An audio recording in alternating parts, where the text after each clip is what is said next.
Hello ಕರ್ನಾಟಕದ ಸ್ಪರ್ಧಾರ್ಥಿಗಳಿಗೆ ನಮಸ್ಕಾರಗಳು. ಈ ವಿಡಿಯೋದಲ್ಲಿ ನಾವು ಕರ್ನಾಟಕ PDO ಮತ್ತು ವಿಲೇಜ್ ಅಕೌಂಟೆಂಟ್ಗೆ ಸಂಬಂಧಪಟ್ಟಂತಹ ಕಂಪ್ಯೂಟರ್ ಜ್ಞಾನದ ಪ್ರಶ್ನೆಗಳನ್ನು ಡಿಸ್ಕಸ್ ಮಾಡೋಣ. ಅದಕ್ಕೋಸ್ಕರ ಹೊಸ್ತಾ ಬಂದಿರೋರು ಚಾನಲ್ಗೆ ಸಬ್ಸ್ಕ್ರೈಬ್ ಮಾಡಿಕೊಡ್ರಿ, ವಿಡಿಯೋನ ಕೊನೆವರೆಗೂ ನೋಡಿ. ಇದು 22ನೇ ವಿಡಿಯೋ ಆಗಿದೆ. ಮತ್ತು ಇದೇನಪ್ಪ ಅಂದ್ರೆ ಕ್ವಶನ್ಸ್ ಸ್ವಲ್ಪ ಟಫ್ ಬರ್ತಾವೆ, ಬಟ್ ಕ್ವಶನ್ ಪೇಪರ್ ಲೆವೆಲ್ ಯಾವ ರೀತಿ ಬರುತ್ತೆ ಅಂತ ಹೇಳೋಕ್ಕಾಗಲ್ಲ. ಮೊದಲನೇ ಪ್ರಶ್ನೆ ನೋಡಿ, ಇಲ್ಲಿ ಏನಿದೆ ನೋಡಿ, ಈ ಹೇಳಿಕೆಗಳನ್ನು ಪರಿಗಣಿಸಿ ಈ ಮೇಲಿನ ಆಯ್ಕೆಗಳಲ್ಲಿ ಸರಿಯಾದ ಉತ್ತರಕ್ಕಾಗಿ ಸಂಕೇತವನ್ನು ಆರಿಸಿ ಅಂತ ಕೇಳಿದ್ದಾರೆ. ಸೊ ಮೊದಲ ಹೇಳಿಕೆ ಏನು ಹೇಳುತ್ತೆ ನೋಡಿ, 4 ಬಿಟ್ಸ್ಗಳು ಒಂದು ನಿಬ್ಬಲ್ ಉಂಟು ಮಾಡುತ್ತವೆ. ಇದು ಸರಿಯಾಗಿದೆ. ಯಾಕಪ್ಪ ಅಂತಂದರೆ ಒಂದು nibble is equal to 4 bits. 1 megabyte 1024 ಕಿಲೋಬೈಟ್ಸ್ಗೆ ಸಮನಾಗಿರುತ್ತದೆ. ಇದು ಕೂಡ ಸರಿ. 1 ಟೆರಾಬೈಟ್ 1024 ಗಿಗಾಬೈಟ್ಸ್ಗೆ ಸಮನಾಗಿರುತ್ತದೆ. ಇದು ಕೂಡ ಸರಿ. ಸೊ ಅದಕ್ಕೋಸ್ಕರ 3 ವಾಕ್ಯಗಳು ಇಲ್ಲಿ ಸರಿಯಾಗಿದ್ದಾವೆ. ಆಪ್ಷನ್ ಡಿ ಇಲ್ಲಿ ಸರಿಯಾದಂತಹ ಉತ್ತರ.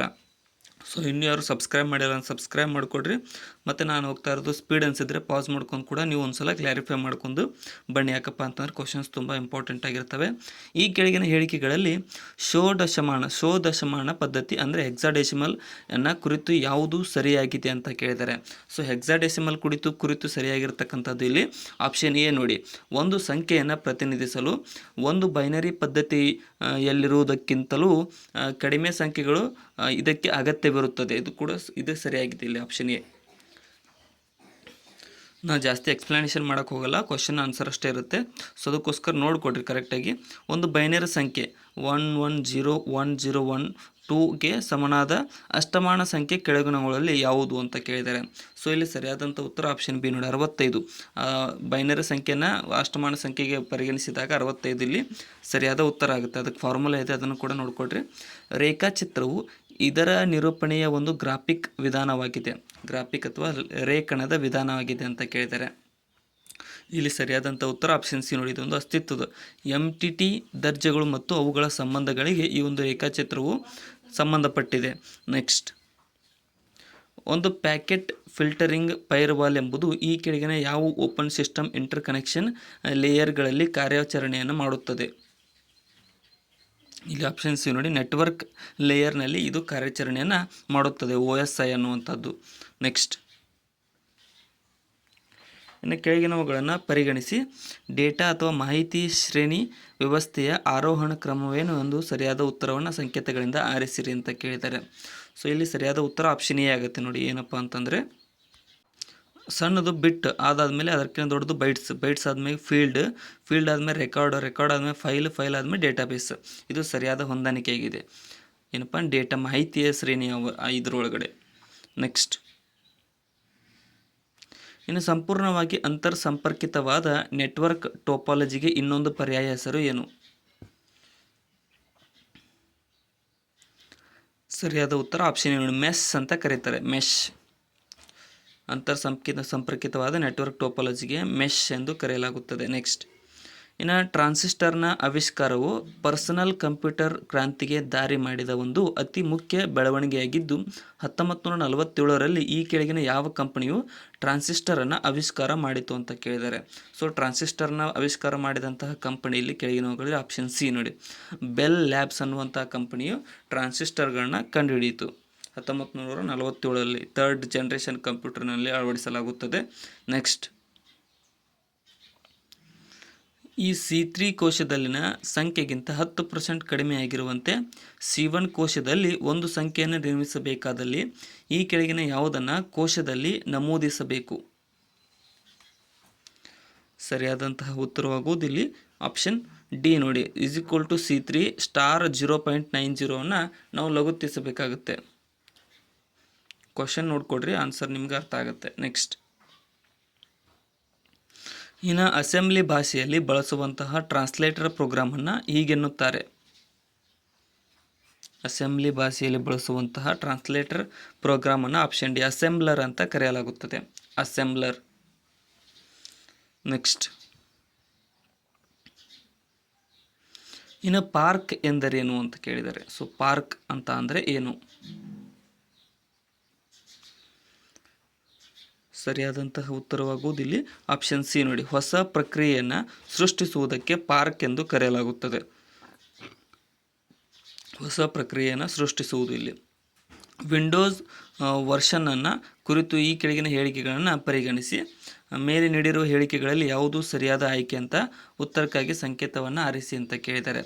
ಸೊ ಇಲ್ಲಿ ಸರಿಯಾದ ಆಯ್ಕೆ ಏನಪ್ಪ ಅಂತಂದರೆ ಆಪ್ಷನ್ ಬಿ ಸರಿಯಾಗುತ್ತೆ. ಎರಡನೇ ಮಾತ್ರ ವಿಂಡೋಸ್ ವಿಸ್ಟಾ ವಿಂಡೋಸ್ 7ಗಿಂತ ಅಗ್ರಗಾಮಿ ಆಯಿತು ಅನ್ನುವುದು ಸರಿಯಾದ ಹೇಳಿಕೆಯಾಗಿದೆ. ಇಲ್ಲಿ ವಿಂಡೋಸ್ ವಿಸ್ಟಾ ವಿಂಡೋಸ್ 7ಗಿಂತ ಅಗ್ರಗಾಮಿ. ನೆಕ್ಸ್ಟ್, ಇನ್ನು MS ಎಕ್ಸೆಲ್ನಲ್ಲಿ ಒಂದು ಸೂತ್ರದಲ್ಲಿನ ಸೆಲ್ A4 ಎಂದರೆ ಎಷ್ಟು?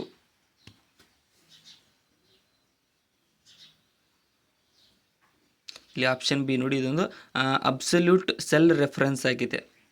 ಅಬ್ಸಲ್ಯೂಟ್ ಸೆಲ್ ರೆಫರೆನ್ಸ್ A4 ಅಂತ ಅಂದರೆ ಆ ಟೈಪ್ ರೆಫರೆನ್ಸ್ ಮಾಡಿ ಹೇಳಲಾಗುತ್ತದೆ. MS ವರ್ಡ್ನಲ್ಲಿ ಪುಟ ತಡೆಯನ್ನು ಹೇಗೆ ಬಲಪಡಿಸಬಹುದು? ಇಲ್ಲಿ ಆಪ್ಷನ್ ಬಿ ನೋಡಿ, Ctrl+Enter ಒತ್ತುವುದರಿಂದ ಮತ್ತು ಸೂಕ್ತ ಸ್ಥಳದಲ್ಲಿ ಕರ್ಜರನ್ನು ನಿಲ್ಲಿಸುವುದರಿಂದ ನಾವು ಪುಟ ತಡೆಯನ್ನು ನಿಲ್ಲಿಸಬಹುದು. ಕೆಳಗಿನ ಹೇಳಿಕೆಗಳನ್ನು ಪರಿಗಣಿಸಿ. ಈ ಮೇಲಿನ ಹೇಳಿಕೆಗಳಲ್ಲಿ ಯಾವುದು ಸರಿ? ನೀಡಿರುವ ಆಯ್ಕೆಗಳಲ್ಲಿ ಸರಿಯಾದ ಉತ್ತರಕ್ಕಾಗಿ ಸಂಕೇತವನ್ನು ಆರಿಸಿರಿ ಅಂತ ಕೇಳಿದ್ದಾರೆ. ಸೊ ಇಲ್ಲಿ ಸರಿಯಾದದ್ದು ಆಪ್ಷನ್ ಸಿ ನೋಡಿ, 1 ಮತ್ತು 2 ಹೇಳಿಕೆಗಳು ಸರಿಯಾಗಿ. ಒಂದನೇ ಹೇಳಿಕೆ ಏನು ಹೇಳಿತು ನೋಡಿ, ಬೇಸಿಕ್ ಭಾಷೆಯು ಜಾನ್ ಜಿ ಕೆಮೆನ್ ಮತ್ತು ಥಾಮಸ್ ಇ ಕುರ್ಜರ್ರಿಂದ ನ್ಯೂ ಹ್ಯಾಂಪ್ ಶೈರ್ನಲ್ಲಿ ಡಾರ್ಟ್ ಮೌತ್ ಕಾಲೇಜಿನಲ್ಲಿ ಅಭಿವೃದ್ಧಿಯಾಯಿತು. ಇನ್ನು ಜಾವಾವು ಸನ್ ಮೈಕ್ರೋಸಿಸ್ಟಮ್ನಿಂದ ಜಿಮ್ಸ್ ಗೋಲ್ಸ್ಲಿಂಗ್ನಿಂದ ಅಭಿವೃದ್ಧಿಯಾಯಿತು. ಸೊ ನಾ ಹೇಳೋದೇನಾದರೂ ತಪ್ಪಾಗಿ ಅನಿಸಿದರೆ ನೀವು ನೋಡಿಕೊಡ್ರಿ, ಅಲ್ಲಿದೆಯಲ್ಲ. ಯಾಕಪ್ಪ ಅಂತ ಪ್ರೊನೌನ್ಸ್ ಮಾಡುವಾಗ ನಾನು ಸ್ವಲ್ಪ ತಪ್ಪು ಮಾಡ್ತೀನಿ ಕನ್ನಡ. ನೆಕ್ಸ್ಟ್, ಪಟ್ಟಿ 1ರಲ್ಲಿ ಭಾಷಾ ತಲೆಮಾರುಗಳನ್ನು, ಪಟ್ಟಿ 2ರಲ್ಲಿ ಅವುಗಳೊಂದಿಗೆ ಸಂಬಂಧಿಸಿರುವ ಭಾಷೆಯೊಂದಿಗೆ ಹೊಂದಿಸಿರಿ.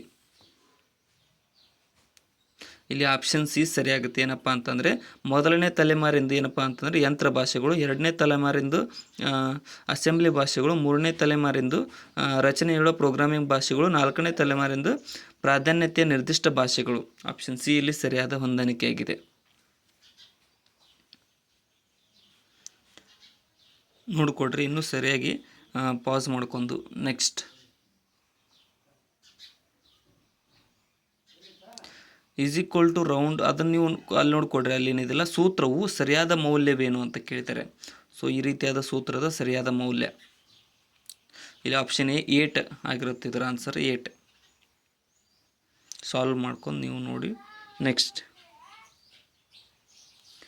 ಇನ್ನು ಕೆಳಗಿನ ಯಾವ ಫಲನಗಳು ಕಾಲಮ್ನಲ್ಲಿ ಅಡ್ಡ ಪಂಕ್ತಿ ಸಾಲಿನ ಮಾಹಿತಿಯನ್ನು ಮತ್ತು ಕಾಲಮ್ ಮಾಹಿತಿಯನ್ನು ಅಡ್ಡ ಪಂಕ್ತಿ ಸಾಲಿನಲ್ಲಿ ಪ್ರದರ್ಶಿಸುತ್ತದೆ? ಸರಿಯಾದಂತಹ ಉತ್ತರವಾಗುವುದು ಆಪ್ಷನ್ ಎ ನೋಡಿ, ಟ್ರಾನ್ಸ್ಪೋಸನ್ನು, ಈ ಒಂದು ಅಡ್ಡ ಪಂಕ್ತಿ ಸಾಲಿನ ಮಾಹಿತಿಯನ್ನು ಕಾಲಮ್ ಮಾಹಿತಿಯನ್ನು ಅಡ್ಡ ಪಂಕ್ತಿಯನ್ನು ಸಾಲನಾಗಿ ಪ್ರದರ್ಶಿಸುತ್ತದೆ. ಕೆಳಗಿನವುಗಳಲ್ಲಿ ಯಾವುದು ಪವರ್ ಪಾಯಿಂಟ್ ವ್ಯೂ ಅಲ್ಲ? ಪವರ್ ಪಾಯಿಂಟ್ ವ್ಯೂ ಯಾವುದೂ ಅಲ್ಲ. ಇಲ್ಲಿ ಸರಿಯಾದ ಉತ್ತರ ಆಪ್ಷನ್ ಸಿ ನೋಡಿ, ಪ್ರೆಸೆಂಟೇಷನ್ ವ್ಯೂ ಅನ್ನುವಂಥದ್ದು ಪವರ್ ಪಾಯಿಂಟ್ ವ್ಯೂ ಆಗಿರುವುದಿಲ್ಲ. ಪ್ರೆಸೆಂಟೇಷನ್ ವ್ಯೂ, ಮಿಕ್ಕಿದ 3 ಪವರ್ ಪಾಯಿಂಟ್ ವ್ಯೂಗಳಾಗಿವೆ. ಇನ್ನು ವಿಶೇಷ ಪೇಸ್ಟ್ ಕಮಾಂಡನ್ನು ಬಳಸಿ MS ಎಕ್ಸೆಲ್ನಲ್ಲಿ ಈ ಕೆಳಗಿನ ಯಾವುದನ್ನು ಆಯ್ಕೆ ಮಾಡಿ ಪೇಸ್ಟ್ ಮಾಡಬಹುದಾಗಿದೆ? ಇಲ್ಲಿ ಆಪ್ಷನ್ ಡಿ ನೋಡಿ, ಏನಪ್ಪ, ಫಾರ್ಮುಲಾ ಮತ್ತು ವ್ಯಾಲಿಡೇಷನ್ ಮತ್ತು ಫಾರ್ಮ್ಯಾಟ್ಸ್ ಇವೆಲ್ಲವುಗಳನ್ನು ಬಳಸಿ ನಾವು ಪೇಸ್ಟ್ ಮಾಡಬಹುದಾಗಿದೆ. Next question,